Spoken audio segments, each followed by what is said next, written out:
नमस्कार, मैं हूं गुमान सिंह। आप देख रहे हैं Navo academy. No cut paste, no copy paste, only teaching. Class 6 history का एक नया चैप्टर, व्यापारी, राजा और तीर्थ यात्री। इसका मतलब यह है कि यहां पर यह चैप्टर 3 भागों में बटा हुआ है। व्यापारी, राजाओं के बारे में और तीर्थ यात्री जो कि यहां पर भारत में भ्रमण के लिए आए थे। हम शुरुआत करेंगे व्यापार से। तो व्यापार और व्यापारियों के बारे में जो जानकारी है उससे हमारा पहला वीडियो शुरू होगा। हमारे नोट्स ब्लॉग पर भी उपलब्ध हैं। ब्लॉग पर आप क्लास 6 के नोट्स देख सकते हैं और वीडियो के अंदर जो आपको बताया जाता है उसको नोट करते रहे। जब आप नोट करते रहेंगे तब आपके पास एक बहुत अच्छा कलेक्शन हो जाएगा नोट्स का। चलिए शुरू करते हैं। और जो शुरुआत हो रही है बेटा वो हो रही है NBPW से, जो मैंने आपको पहले बता रखा है कि उत्तरी काले पॉलिश वाले पात्र, उत्तरी काले पॉलिश वाले या चमकदार पात्र, जिनको आप NBPW में N से होगा नॉर्थ, B से होगा ब्लैक,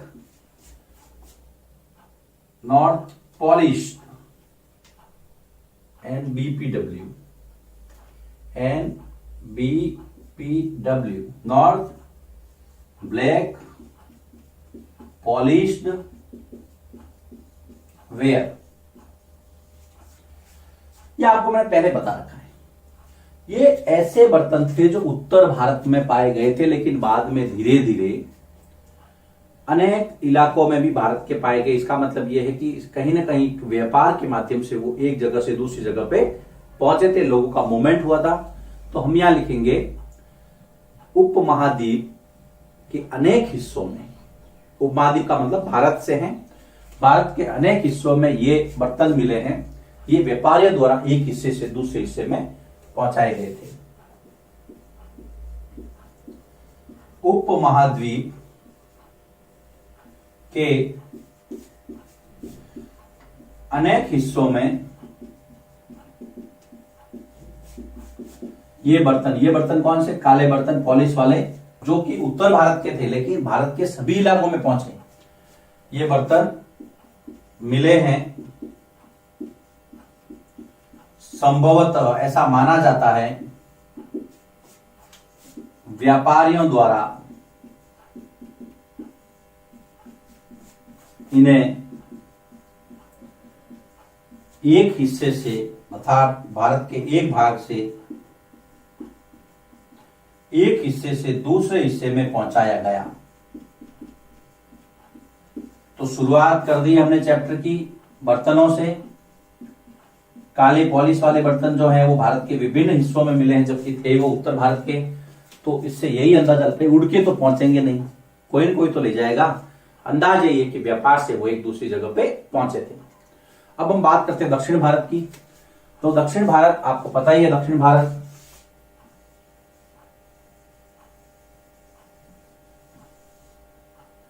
ये वाला जो पार्ट है बेटा, ये है आपका साउदर्न इंडिया, दक्षिण भारत।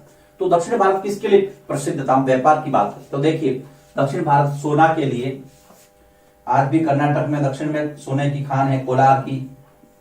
दक्षिण भारत एक तो गोल्ड के लिए, सोना, यहां पर गोल्ड है, नींद नहीं है, ध्यान रखना। सोना, देन मसाले, काली मिर्च, काली मिर्च जिसको आप ब्लैक पेपर कहते हैं।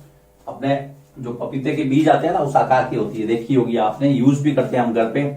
जो मसाले हैं, जो गरम मसाले हैं वो सारे है ना, जैसे कि दालचीनी है, इलायची है, सौंठ है, लौंग है, ये सारा ये दक्षिण भारत में ज्यादा मिलता है। तो सोना, मसाले, काली मिर्च, कीमती पत्थर, जो कलर्ड स्टोन आते हैं, कीमती पत्थरों के लिए प्रसिद्ध था। कीमती पत्थरों के लिए प्रसिद्ध था दक्षिण भारत।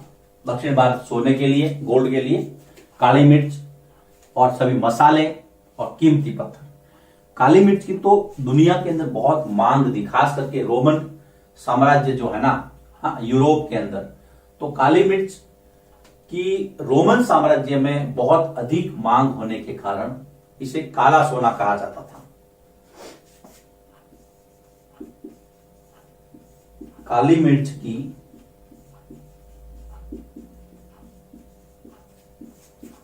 रोमन साम्राज्य में, याद रखना, रोमन साम्राज्य में अधिक मांग होने के कारण,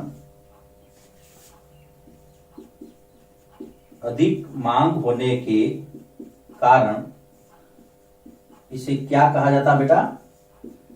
काला सोना, ब्लैक गोल्ड। आजकल जो पेट्रोलियम पदार्थ हैं उससे काला सोना कहा जाता है, लेकिन उस समय काली मिर्च की इतनी डिमांड थी कि उसको काला सोना के नाम से जाना जाता। याद रखना, बहुत ज्यादा मांग थी। ये थी आपके रोमन साम्राज्य में, यूरोप के अंदर। आगे चलते हैं। दक्षिण भारत के अंदर रोमन सिक्के मिले हैं। इससे यह पता चलता है कि भारत और रोम के बीच में काफी व्यापार होता था। तो दक्षिण भारत में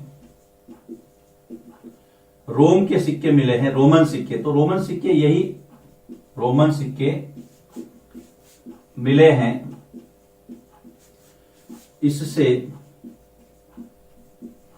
यह पता चलता है कि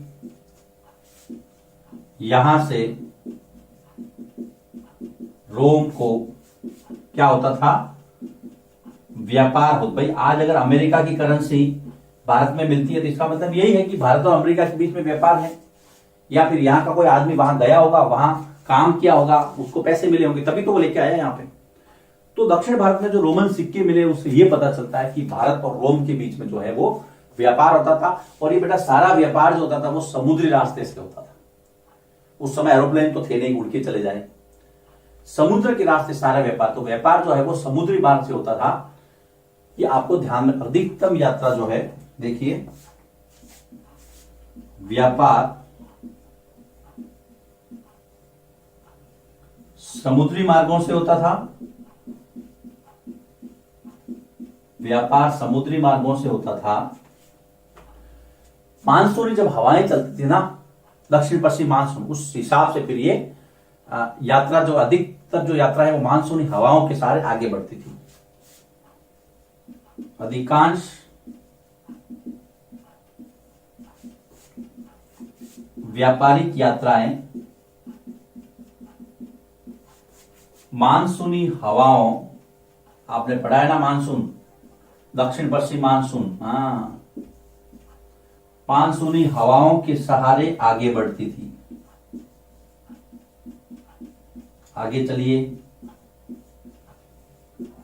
हम बात करें व्यापार की। रोम के साथ व्यापार समुद्री मार्ग से होता था, मानसूनी हवाओं के सहारे जो व्यापारी है वो आगे बढ़ते थे। इसलिए बहुत सारी जो स्थानीय जो परमानेंट विंड है, आप 7th में पढ़ेंगे, उसको व्यापारिक पवनी भी कहते हैं, क्योंकि प्राचीन काल में उसी के सहारे व्यापार होता था। अब देखिए, अफ्रीका है या अरब का जो पूर्वी तट है, अफ्रीका और अरब के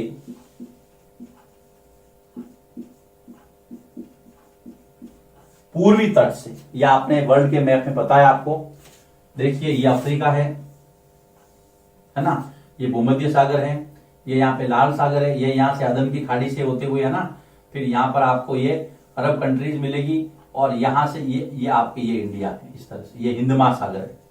तो ये जो है ये व्यापारिक रास्ता था समुद्र के सहारे। अफ्रीका और भारत का कौन सा तट हो गया? ये पश्चिमी तट हो गया।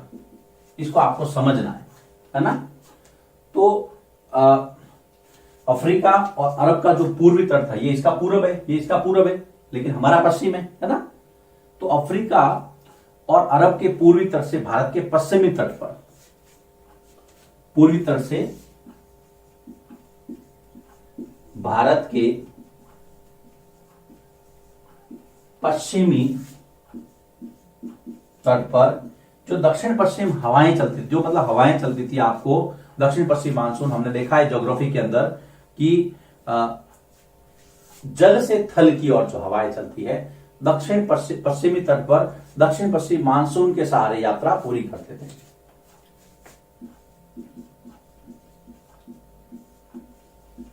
दक्षिण पश्चिम मानसून के सहारे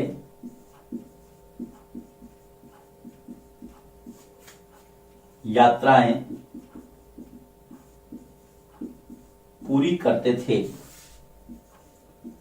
तो ये है आपका इस चैप्टर की शुरुआत, पहला बोर्ड वर्क। बहुत अच्छी अच्छी जानकारियां इसके अंदर आपको समझना है। क्या है बेटा, देखो सबसे पहले हमने देखा एनबीबीडब्ल्यू। एनबीबीडब्ल्यू का अर्थ मैंने पहले भी आपको बता रखा है, नॉट ब्लैक पॉलिश्ड वेयर। लेकिन यहां पर ये बता रहे कि ये जो बर्तन है ना भारत के और भी दूसरे हिस्सों में भी मिले हैं, जिससे पता चलता है कि यहां पर एक स्थान से दूसरे स्थान पर व्यापारिक गतिविधियां होती थी, बिजनेस होता था। लोग भाई तभी तो बर्तन एक दूसरे से जगह पे पहुंचे हैं। बर्तनों से हमने शुरुआत की।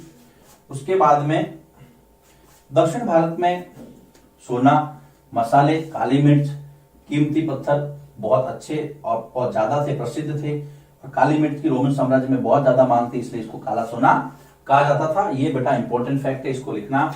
दक्षिण भारत में रोमन सिक्के भी मिले, इससे ये पता चलता है कि हमारे रोम के साथ हमारा व्यापार बहुत अच्छा था। ये व्यापार समुद्री मार्गों से होता था। अधिकांश व्यापार जो है वो व्यापारिक यात्रा हवाओं के सहारे आगे बढ़ती थी। आपने देखा होगा पुराने जमाने में इस तरह के नाव होते थे, ये ना जैसे इस तरह से, ये इस तरह से यहाँ पे कपड़ा बंधा होता था इस तरह से, ताकि हवाएं जिधर होती उस कपड़े को उधर मोड़ते तो जो है वो जहाज आगे बढ़ते। ये अफ्रीका है, ये अरब कंट्रीज है, ये भारत है।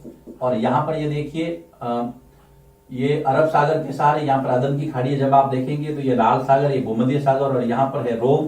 तो यहाँ से ये जो है समुद्री मार्ग से व्यापार होता था। आपके पास एटलस है तो एटलस में आप वर्ल्ड के मैप में समुद्री मार्ग देख सकते हैं। बहुत मजा आएगा आपको पढ़ने में। उसके बाद में हमारा जो व्यापार है अफ्रीका और अरब कंट्रीज के साथ पूर्वी तटों से, और भारत का जो पश्चिमी अरब सागर का तट है वहां से होता था, है ना। और ये मानसून के सहारे आगे बढ़ते थे। चलिए देखिए इसको, ये ही इस चैप्टर की शुरुआत। इसके बाद में हम नेक्स्ट टॉपिक पर चलते हैं। जो तटीय क्षेत्र हैं दक्षिण भारत के, जहां से व्यापार होता था, उनकी क्या स्थिति थी, नोट कीजिए इसको।